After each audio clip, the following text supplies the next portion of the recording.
예, 안녕하십니까. 전은직 변호사입니다. 지금까지 저 앞에 세 분께서 말씀하셨는데,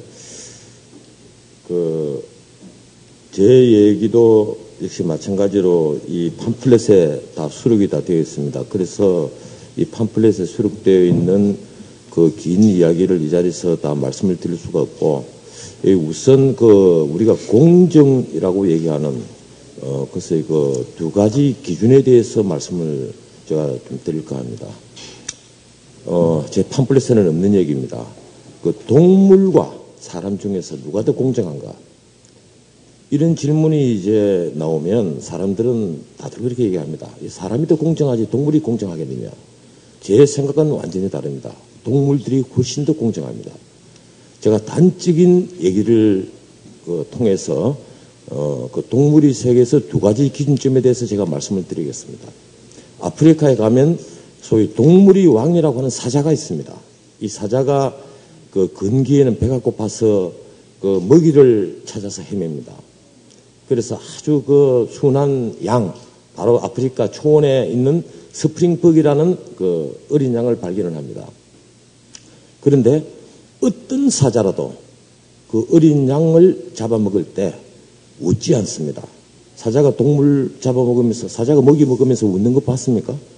여러분들 동물의 세계나 동물의 왕국이라는 텔레비전 프로그램만 보십시오. 어떤 사자도 먹이를 먹을 때는 웃지 않습니다. 하지만 사람은 웃습니다. 두 번째입니다. 스프링벅은 500마리에서 수천 마리, 아주 많을 때는 10,000마리가 넘는 무리들이 떼를 지어서 초원을 달립니다. 그래서 앞에 있는 제일 앞에 먼저 가는 선두에 가는 스프링벅이 풀을 뜯어 먹습니다. 그럼 뒤에 중간에 있는 스프링벅은 조금밖에 먹지는 못합니다.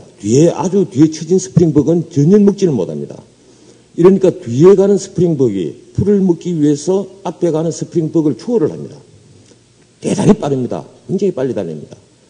그러면 뒤에 가는 스프링벅이 앞에 가는 스프링벅을 추월하니까 모든 스프링벅이 달리기 시작합니다. 수만 마리의 아주 많을 때는 10만 마리 가까이 될 때도 있다고 합니다. 그런 스프링벅이 초원을 질주를 합니다. 그래서 절벽을 만납니다. 멈추지를 못합니다. 다 떨어져 죽습니다. 몇천 마리, 몇만 마리가 절벽에서 떨어져 죽습니다. 그게 스프링벅의 비극입니다.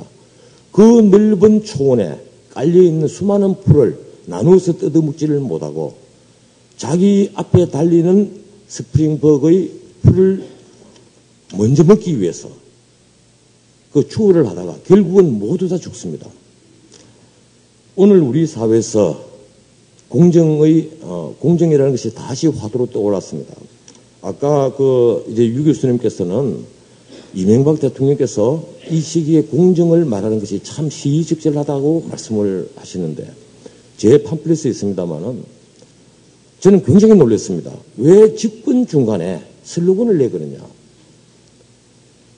역사상 모든 정부, 특히 마르크스의 꿈을 실현했던 레닌 스탈린 정부, 그리고 아류인 모택동 카스트로 체게바라들의 정부, 그리고 제3세계, 이 제3세계는 마르크스의 사생아들입니다. 버마의 우누, 그 다음에 스카르노, 그 다음에 저쪽에 아프리카의 은크루마, 이런 사생아들, 인도의 네루, 이런 사람들이 내건 것이 뭐냐? 바로 정의와 공정들입니다. 하나같이 정의, 하나같이 공정을 내겁니다. 히틀러, 무솔리니, 이런 소위 파시스트들, 전체주의자들, 하나같이 공정을 내걸었습니다. 지금 평양 거리에 수없이 걸려있는 슬로건들이 뭡니까? 바로 자기들 나름대로 정의를 부르짖는 슬로건입니다. 왜 우리가 자유민주주의 국가에서 정부 중간에 갑자기 슬로건을 내거느냐? 우리가 언제 전체주의 해야 되느냐? 슬로건을 내거는 이유는 바로 사회공학적 목적이 있기 때문에 그렇습니다. 소셜 엔지니어링이라고 합니다. 지도층이 이너스컬이 이 사회의 나쁜 부분, 고쳐야 될 부분을 직접 하나같이 다스리겠다는 겁니다. 제가 단적인 예를 들겠습니다. 우리가 수없이 주장을 해옵니다. 보수뿐 아니고 진보에서도 주장을 했습니다. 중소기업을 살려야 된다. 어떻게 살리느냐? 법에 있습니다. 바로 공정거래 질서를 지키는 겁니다. 법에 있는 그 공정은 제 팜플렛에서도 썼습니다만은 정의와 부합하지 않을 수도 있습니다. 하지만 우리가 합의한 공정입니다. 그걸 지켜야 된다. 바로 그래서 공정거래위원회라는 게 있습니다. 이 공정거래 질서 지키자. 대기업이 왜 중소기업에게 6개월짜리 어음을 주느냐? 2층에서 어음을 주고 1층에서 그 어음을 할인을 해줍니다. 결국 돈 적게 주는 것도 아닙니까? 협력업체끼리 경쟁을 시켜서 단가 후려시켜야 합니다. 제가 특정 그룹을 얘기를 해서 뭐 합니다만은 삼성그룹의 휴대폰을 납품한 수많은 업체들이 부도가 났습니다. 삼성그룹이 1분기에 5조 원이 순이익을 냈다고 자랑을 해야 됩니까? 그 속에 1조 원만 협력업체에 풀렸다면 우리나라 협력업체들 중소기업에서 소위 중견기업으로 커질 겁니다. 지금 어떻습니까? 우리나라 중소기업에서 1년에 중견기업으로 크는 기업이 몇 개가 됩니까? 손꼽아야 될 정도입니다. 일본이나 구아파에는 중소기업에서 중견기업으로 특히 프랑스나 일본 같은 경우 한 해에 50개에서 100개씩 중견기업으로 자랍니다. 우리는 그게 없습니다.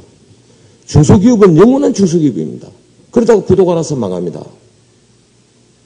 중소기업에게 그 사장들에게 바로 자기 협력업체인 대기업의 횡포에 대해서 사석에서 물어보십시오. 전부 다 눈물을 흘립니다. 그래서 우리가 공정거래 질서 지키자.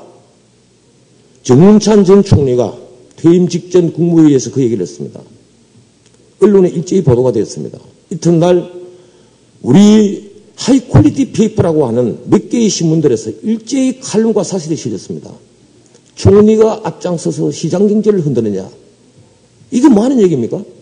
아니, 공정거래 질서를 지키자고 한 것이 시장경제를 흔드는 겁니까? 그렇지 않습니다. 공정거래를 지키자는 것은 시장경제를 바로 가꾸자는 겁니다. 그런데 바로 하이퀄리티 페이퍼, 아주 고급지라고 스스로 자부하는 신문들이 그런 칼럼과 사설을 싣습니다. 그런데 느닷없이 대통령께서 중소기업 문제를 총리 말을 받아서 얘기하고 그리고 8.15 광복절에 공정한 사회 만들자 이러니까 일제히 신문들이 찬양으로 돌았습니다. 아, 우리도 공정하자. 그러면 그동안에 우리가 공정하지 않았다는 얘기입니다. 뭔가 공정하지 않았다는 얘기입니다. 단적인 얘기 들어볼까요? 고환율 정책도 공정하지 않은 겁니다.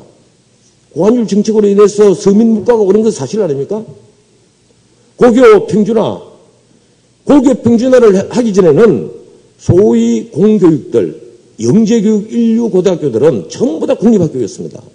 간 아이들도 인류 고등학교 갈 수 있었습니다. 그런데 지금 어떻습니까? 외고 자사고에는 과외 안 하면 못 가죠. 바로 권력과 부의 대물림 현상이 일어나고 있습니다. 한쪽에는 하향 평준화인데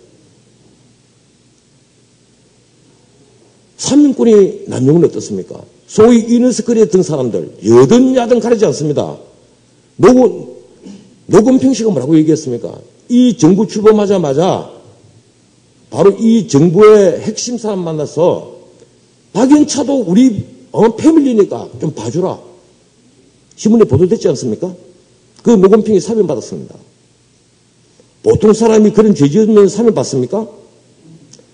보통 사람이 우리나라 대기업의 오너처럼 몇천억을 탈세를 했을 때 과연 집행유예 받고 사면 복권됩니까?